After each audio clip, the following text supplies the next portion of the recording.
हरे कृष्णा। नवरात्र की आप सबको बहुत बहुत शुभकामनाएं। नवरात्रि के 9 दिनों में देवी के 9 रूपों की हम पूजा करते हैं, चर्चा करते हैं। पर मैंने सोचा कि इस बार हम ऐसी 9 स्त्रियों के बारे में जानेंगे जो कृष्ण की महान भक्त थी और श्रीमद् भागवतम नामक ग्रंथ में उनका उल्लेख किया गया है। आज हम जिन भक्त के बारे में चर्चा करने वाले हैं वो खुद एक श्रेष्ठ कृष्ण भक्त थी और उनके पुत्र, पौत्र, प्रपौत्र सभी कृष्ण के श्रेष्ठ भक्त थे। महान ग्रंथ भगवत गीता और श्रीमद् भागवतम के उनके पुत्र और प्रपौत्र मुख्य श्रोते थे और निर्मिति का कारण भी थे। तो आपने पहचान ही लिया होगा कि आज हम चर्चा करने वाले हैं महारानी कुंती की। महाभारत में कुंती के चरित्र को सविस्तर रूप से प्रस्तुत किया गया है। उन्हें पवित्र, आत्मसंयमी, विनम्र और सहनशील बताया जाता है। उनकी कहानी श्रीमद् भागवतम में भी बताई गई है और उनकी कृष्ण से की गई प्रार्थना भक्ति योग के रूप से जानी जाती है। इसीलिए वैष्णव भक्तों में कुंती देवी का स्थान विशेष है। प्रथम हम उनके जीवन की महत्वपूर्ण घटनाओं को संक्षिप्त रूप में देखेंगे और बाद में कुंती देवी की प्रार्थना को सविस्तर रूप से हम जानेंगे। कुंती देवी का जन्म मथुरा के यदुवंशीय राजा शूरसेन के घर हुआ था। उनका जन्म नाम पृथा था और उनके भाई थे वासुदेव, जो कि भगवान श्री कृष्ण के पिता थे। पृथा जब छोटी थी तभी शूरसेन राजा ने उन्हें अपने मित्र कुंती भोज को गोद दे दिया था और तभी से वो कुंती के नाम से प्रसिद्ध होने लगी। विनम्र कुंती देवी कुंती भोज के राज्य में आने वाले सभी ऋषि मुनियों की सेवा करती थी। एक बार दुर्वासा ऋषि ने कुंती की सेवा से प्रसन्न होकर उसे एक मंत्र दिया। मंत्र की शक्ति से किसी भी देवता को बुलाकर बिना गर्भ धारण किए पुत्र प्राप्ति हो सकती थी। कुंती ने आश्चर्य से पूछा, यह मंत्र उसे क्यों दिया गया है? दुर्वासा मुनि जानते थे कि कुंती के जीवन में पांडु राजा पति के रूप में आने वाले हैं, जिनको एक श्राप की वजह से पुत्र प्राप्ति संभव नहीं हो सकती। इन घटनाओं से हम जान सकते हैं कि जन्म से लेकर मृत्यु तक व्यक्ति कहाँ जीवन बिताए ये उसकी इच्छा पर नहीं पर भाग्य निश्चित करता है, और भाग्य कहीं पर भी ले जाए श्रेष्ठ व्यक्ति उसके जीवन को सार्थक बनाता है। दूसरा ये कि ऋषि मुनियों की सेवा करके उनका आशीर्वाद पाने से जीवन सुखद बन जाता है। पर कुंती देवी ने इस मंत्र पर अविश्वास दिखाते हुए उसका प्रयोग करने की चेष्टा की। भगवान सूर्यदेव प्रकट हुए और एक तेजस्वी पुत्र देकर चले गए। कुंती देवी अविवाहित थी तो घबराकर उन्होंने उस बच्चे को एक टोकरी में डालकर नदी में छोड़ दिया। आगे वही कर्ण के रूप से प्रसिद्ध हुआ। हम सीख सकते हैं कि श्रेष्ठ व्यक्तियों के वचनों पर अविश्वास दिखाने के परिणाम से कुंती देवी को अजन्म अपने पुत्र विरह का दुख सहना पड़ा और उन्हें समस्त नारियों के समवेत युधिष्ठिर राजा ने श्राप भी दिया। तो घटना ऐसी हुई कि कर्ण के बारे में कुंती देवी ने अपने पुत्रों को नहीं बताया और महाभारत के युद्ध में कर्ण शत्रु पक्ष के योद्धा के रूप में उनके सामने आया। इसीलिए पांडवों के हाथों वो मारा गया। उसकी मृत्यु के बाद जब पांडवों ने जाना कि अपने ही हाथों अपने माता के पुत्र की हत्या हुई है तो उन्हें बहुत दुख हुआ और क्रोधित होकर युधिष्ठिर महाराज बोल पड़े कि आज के बाद समस्त नारियों को मैं ये श्राप देता हूँ कि कोई भी बात आप छुपा नहीं पाएंगे, कोई भी बात आपके पेट में नहीं रहेगी। तो महारानी कुंती का जन्म यादव कुल में राजकुमारी के रूप में हुआ। बचपन से लेके विवाह तक कुंती भोज की प्रिय पुत्री तथा राजकुमारी के रूप में वो बड़ी हुई। पांडु से विवाह होने के बाद वह हस्तिनापुर की महारानी बनी। फिर भी उन्हें जीवन में बहुत सारी कठिन परिस्थितियों का सामना करना पड़ा। विवाह के पश्चात कुछ ही दिनों तक कुंती देवी हस्तिनापुर में रही।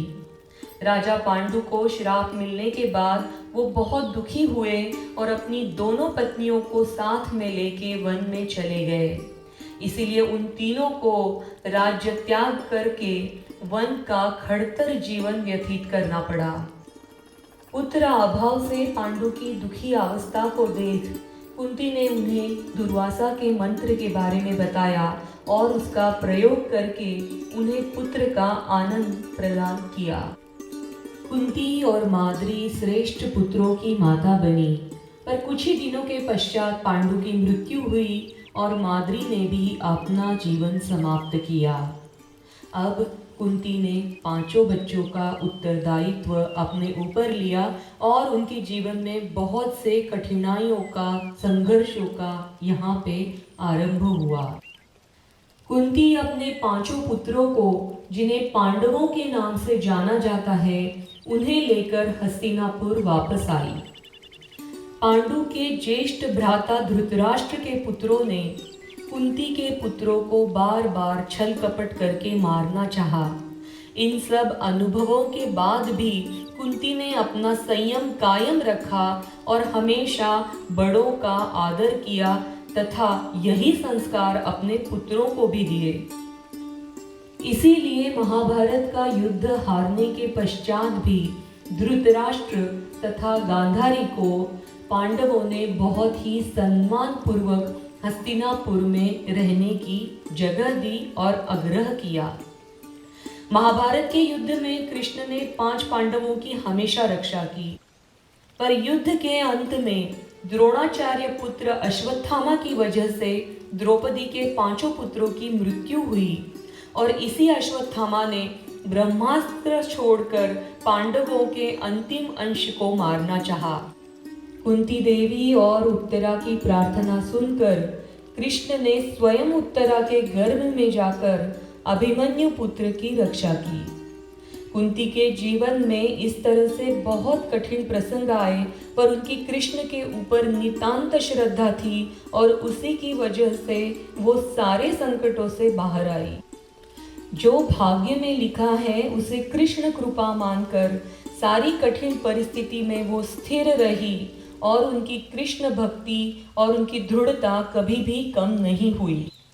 भगवान कृष्ण ने हमेशा पांडवों की रक्षा की और जब अब उनके सारे शत्रुओं का नाश हुआ तो तब भगवान कृष्ण द्वारका धाम अपने राज्य जाने के लिए निकले। विरह की कल्पना से कुंती देवी बहुत ही बेचैन हुई।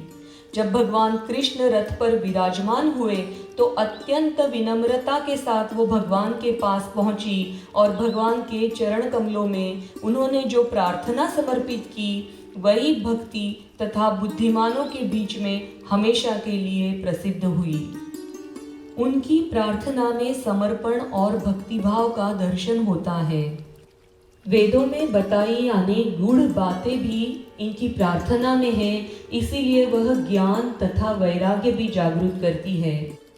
कुंती देवी शुरुआत करती है कि नमस्ये पुरुषं त्वाद्यम ईश्वरं प्रकृते परम अलक्षम सर्वभूतानां अंतर्बहिरवस्थिताम्। कुंती देवी यहाँ पर बताती है कि भगवान कृष्ण ये आदि पुरुष है। सारे भौतिक और आध्यात्मिक जगत की शुरुआत उन्हीं से हुई है और इस भौतिक जगत में हमें भगवान जगह जगह दिखते हैं, पर फिर भी वो माया से और सारे गुणों से ऊपर है, वो निर्लिप्त है।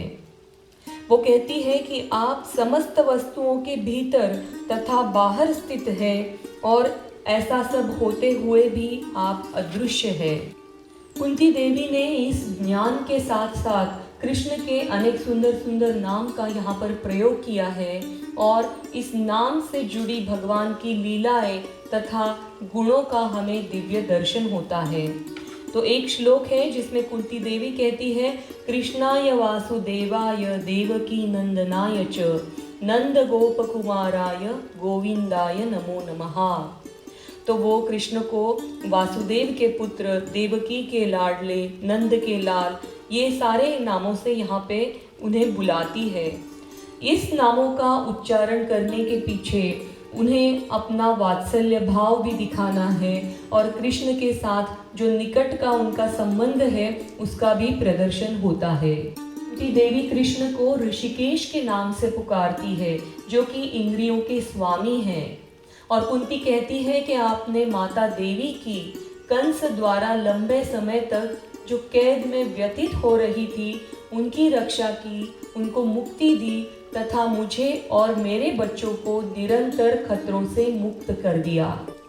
भगवान कृष्ण ने अपने स्वयं की माता देवकी के पुत्रों की भी रक्षा नहीं की, पर उन्होंने कुंती के पुत्रों की रक्षा की। इसीलिए कुंती देवी उन्हें बार बार नमन करती है। कुंती देवी को उन पर आए हुए सारे संकटों की याद आती है।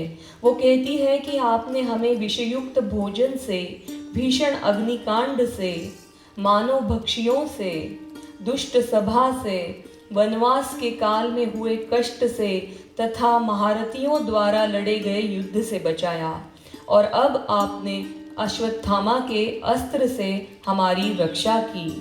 और मैं चाहती हूँ कि ये सारी विपत्तियाँ बारंबार आए, जिससे हम आपका दर्शन पुनः पुनः कर सकें, क्योंकि आपके दर्शन का अर्थ यही है कि बारंबार होने वाले जन्म तथा मृत्यु को नहीं देखना पड़ेगा।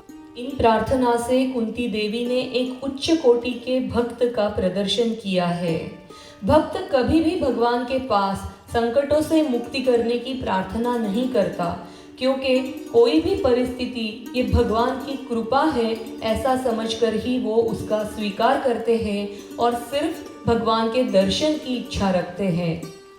आगे कुंती देवी कहती है कि वैसे तो प्रभु आपको प्राप्त करना बहुत ही सरल है, पर जो संपन्नित या उच्च कुल में जन्म लेते हैं, जिनके पास ऐश्वर्य है, उच्च शिक्षा है, शारीरिक सौंदर्य है और इन सब का उपयोग अगर वो भौतिक प्रगति के पथ पर आगे बढ़ने के लिए करते हैं तो वो आपके पास नहीं आ सकते।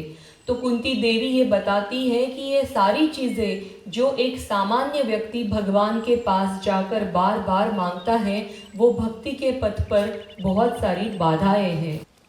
कुंती देवी की ये प्रार्थना श्रीमद् भागवतम के पहले स्कंद के 8वें अध्याय में दी है। हमें इन श्लोकों का मनन करना चाहिए और इसे जीवन में उतारने की कोशिश करनी चाहिए। कुंती देवी कुछ सालों तक हस्तिनापुर में रही और गांधारी धृतराष्ट्र के समवेत उन्होंने विदुर जी से ज्ञान की प्राप्ति की। कुंती ने धृतराष्ट्र, गांधारी तथा विदुर के साथ हस्तिनापुर राज्य का त्याग किया और हिमालय पर जाकर कड़ी तपस्या की। अपने तपोबल से उन्होंने अपने नश्वर शरीर का नाश किया और वो कृष्ण धाम चली गई। तो ये थी कुंती देवी की कहानी। आपको कैसी लगी आप ज़रूर बताइए और फिर से आप सबको नवरात्रि की शुभकामनाएं। हरि बोल, हरे कृष्णा।